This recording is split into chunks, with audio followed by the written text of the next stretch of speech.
says, is it true that a pigeon laid eggs outside the cave when the Prophet ﷺ was inside to protect him? No, that is not true. And please, if you want to learn the Sunnah, ask me where to read about the biography of Prophet Muhammad ﷺ. We'll give you the reference. You want one volume or you want to expand? You want one volume? The Seal Nectar, Al-Rahiq Al-Makhtoum, Safi Al-Rahman Mubarak Kafuri. You want more? Zadul Ma'ad, The Provision of the Hereafter, by Ibn al-Qayyim, the student of Ibn Taymiyyah, may Allah have mercy on all of them.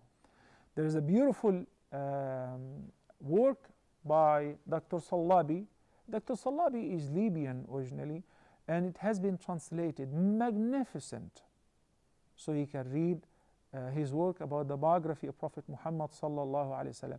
We don't need to make up stories to make it look great. You know, Mahatma Gandhi said, when he read about the biography of Prophet Muhammad sallallahu alaihi wasallam, he said, as I was reading, he finished the first volume, then he was about to finish the second volume. He said that I was hoping that it would not end, and I was praying that there would be a third volume. To that extent, the facts are more than enough. Why do we have to add some, fabricated stories? Are these some sort of appetizers? Would it make it look better? And Nabi sallallahu alaihi wasallam, in fact, walked outside his house while he was surrounded with 40 of the most powerful men, sharpened their swords, dipped them in poison, ready to cut him into pieces with one hit. He walked out and he did not hide. Rather, he picked up a handful of dust, and that is stated in the Quran. وَجَعَلْنَا مِنْ بَيْنِ أَيْدِيهِمْ سَدًّا وَمِنْ خَلْفِهِمْ سَدًّا فَأَغْشَيْنَاهُمْ فَهُمْ لَا يُبْصِرُونَ Surah Yasin. He recited the ayah and he threw the dust over their heads. It's symbolic. Why? So that when they feel conscious, they were laughing at each other. Look at you. You have dust over your turban. Look at you over your eyebrows, your mustache, your beard is covered. How could this happen? So when they attacked Muhammad's house, sallallahu alaihi wasallam, they figured out that he's gone. Don't you think that's an enough miracle? Okay. Do we need any further more fabrications to make it look attractive? No. Ahlul Sunnah wal Jama'ah require a reference. The mainstream of this ummah adhere to the Quran and the Sunnah. If somebody says anything, politely require a reference. Where can I find this? Why? Because I'm going to use it as a reference to transmit it to others. I'm going to teach it to my children and pass it on to the next generation. Once, in one of the schools which Allah blessed me to establish in America, I needed teachers. You couldn't be doing everything by yourself. It's impossible. And mashallah, the number of the students was growing bigger and bigger.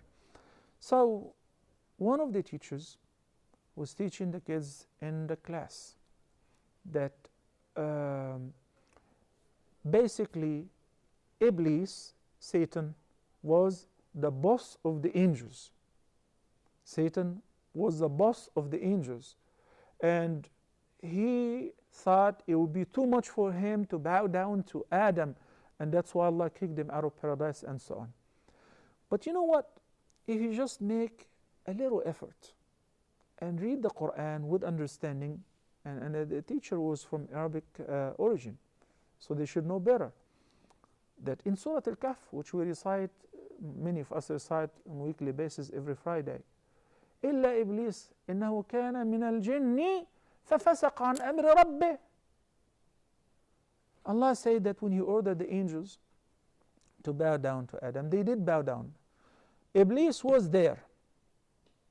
He did not bow down. So Allah subhanahu wa ta'ala repeated the order to him particularly.